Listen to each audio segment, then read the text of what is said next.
할렐루야, 조나치입니다. 오늘도 말씀을 하루를 시작합니다.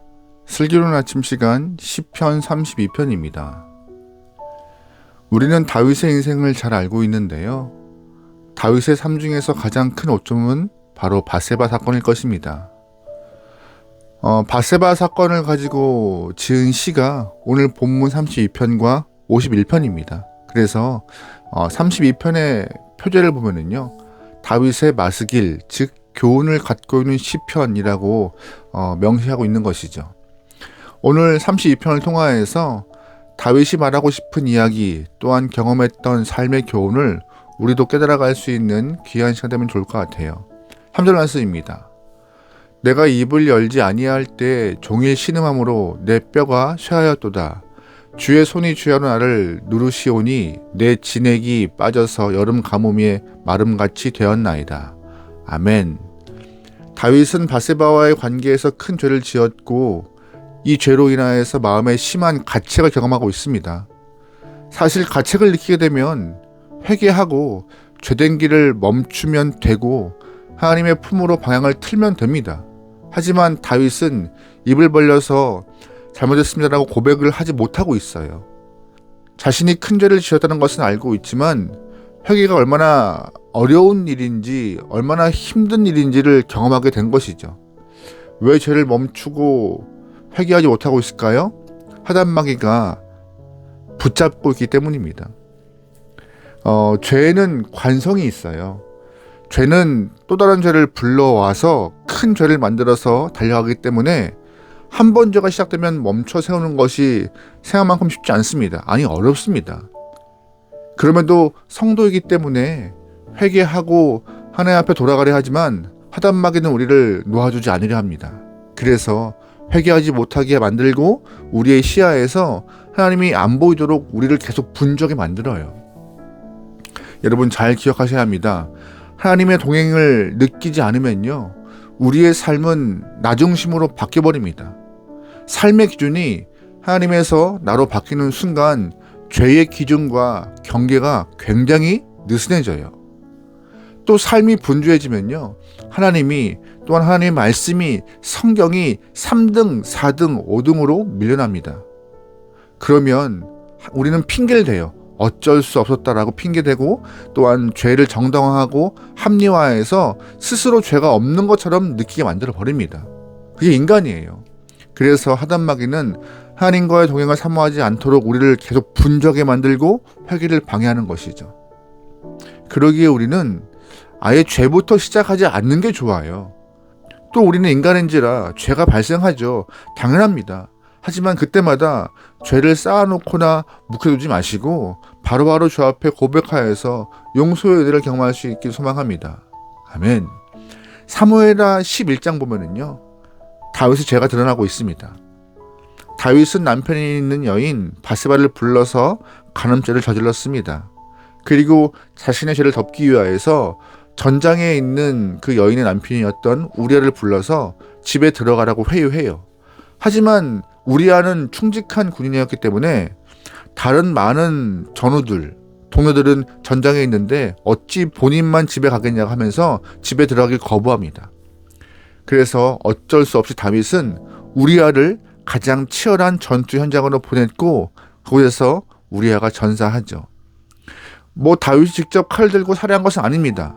하지만 자신의 죄를 은폐하기 위하여서 우리아를 사지로 몰아넣었기 때문에 다윗이 죽인 거나 마찬가지입니다. 우리가 알던 다윗의 모습은 아니에요. 우리가 평소에 알던 다윗의 모습은 사라지고 세상에서 가장 악한 사람의 모습을 다윗은 띠고 있습니다. 하지만 다윗의 마음은 심한 가책을 가지고 있었고 죄책감이 생겼어요. 하나님 앞에 회개하고 싶었지만 정말 어렵게 입을 열 수가 없는 상황이었습니다. 마음에 가책은 있지만 입을 열기가 어려웠던 것이에요. 왜냐하면 하단마귀가 회개하려 하는 다윗의 마음을 흔들어 놓고 있기 때문이죠. 그런데 다윗의 이야기를 통하여서 회개하지 않는 사람의 모습, 죄책감과 마음의 눌림으로 힘든 삶을 경험했던 자신의 모습을 말씀 안에서 표현하고 있습니다. 4절 말씀이에요. 주의 손이 주야로 나를 누르시오니 내 진액이 빠져서 여름 가뭄에 마름같이 되었나이다. 아멘. 주의 권능의 손이 자신을 눌러서 뼈를 쥐어 짜는 듯한 고통을 느끼게 되었다라고. 언제요? 회개하지 않았을 때. 그러기에 죄가 쌓여서 내 진액이 빠져나가고 가뭄처럼 마름을 경험하지 않으려면요, 죄에 대해서 민감해야 할 것이고, 죄가 발견되는 즉시 하나님 앞에 엎드려야 합니다. 사무엘하 11장을 보면 간단하게 말하고 있지만 당사자 다윗이 겪었던 그 고통의 시간이 굉장히 깁니다. 여인을 데려와서 간암죄를 지었고 우리아를 죽였고, 그 후 바세바가 임신한 사실을 알았습니다. 그리고 아이가 태어날 때까지 다윗은 계속 수많은 시간 동안 심적으로 고통을 겪고 있었습니다. 마음의 가책과 어려움을 경험하고 있었어요. 그런데 다윗은 자신이 경험했던 심적 고통이 멈춰지는 시간이 있었습니다. 언제요? 자신의 입으로 통회 자복할 때요. 5절 말씀이에요. 내가 이르기를 내 허물을 여호와께 자복하리라 하고 주께 내 죄를 아뢰고 내 죄악을 숨기지 아니하였더니 곧 주께서 내 죄악을 사하셨나이다. 아멘. 스스로 하나님 앞에 엎드려 자복했습니다. 성경은 나단을 통하여서 하나님이 책망하시고 그 이후에 회개했다고 말합니다. 사실이에요. 하지만 어디까지나 이건 개인적인 생각이지만 나단의 책망은 다윗의 회개의 촉발점이었다고 생각합니다. 그 이후의 모든 상황들은 다윗의 마음 가운데 하나님을 향한 사랑, 또한 주 앞에 다시금 돌아가고 싶은 그 열망함이 만나서 자복하고 더 이상 내 죄를 주 앞에 숨길 수가 없다라고 하여서 엎드렸던 것이죠. 만약 다윗이 강팍한 왕이었다면 절대로 돌이키지 않았을 것입니다.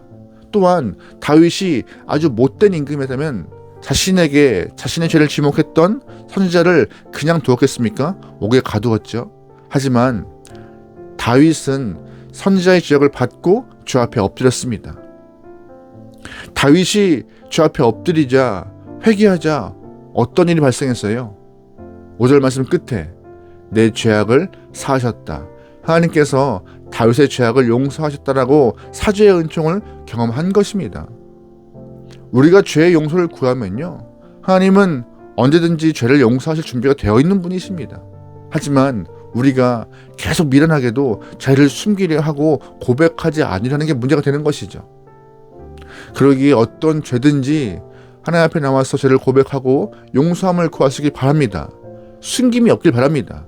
그러면 사랑의 하나님께서, 용서의 하나님께서, 인격의 하나님께서 우리의 죄를 사하시고 우리를 품으실 것입니다. 할렐루야, 아멘. 다윗은 시편 32편에서 용서의 경험을 한 이후로 끝낸 것이 아니에요.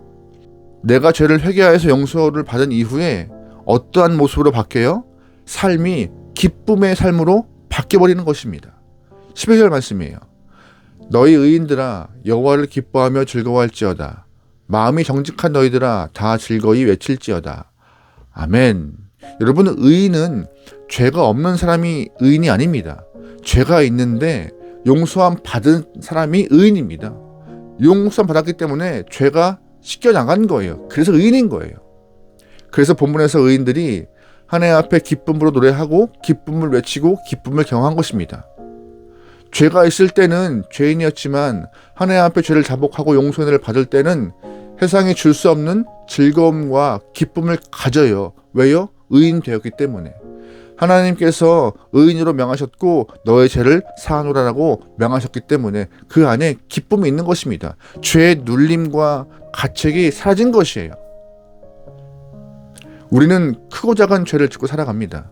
하지만 죄를 내면에 쌓아두지 마시고 입으로 고백하고 토해내어서 주 앞에 용서함을 구하고 용서의 은혜를 경험하길 바랍니다.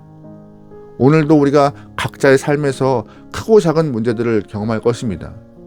그때마다 정당성과 당위성과 또한 회피와 외면을 하지 마시고 죄가 있다면 주 앞에 나와서 하나님, 어리석고 미련하여서 죄를 지었다라고 고백하여 주님의 은혜를, 용서의 은혜를 경험할 수 있는 여러분의 삶 되어 진정한 기쁨과 참된 평안함을 경험할 수 있는 여러분의 삶 되기를 주의 이름으로 축원합니다. 아멘. 기도하시겠습니다. 하나님, 우리의 삶이 매 순간 유혹과 갈등의 시험이 놓여 있습니다. 그 유혹과 갈등의 시험에 넘어지지 않기 위하여서 믿음으로 무장할 수 있게 허락하시오며 말씀을 기준 삼아 살아낼 수 있는 거룩한 영혼들에게 축복하소서. 또한 넘어져서 죄악된 영혼이 된다 할지라도 도망가지 않고 숨어있지 않고 주 앞에 고백하고 용서함을 경험할 수 있는 귀한 영혼, 그래서 의인이라 칭함받은 영혼들이 경험할 수 있는 기쁨과 평안함이 우리의 삶에 임할 수 있도록 역사하여 주시옵소서. 모든 걸 맡기오며 예수님의 이름으로 기도합니다. 아멘.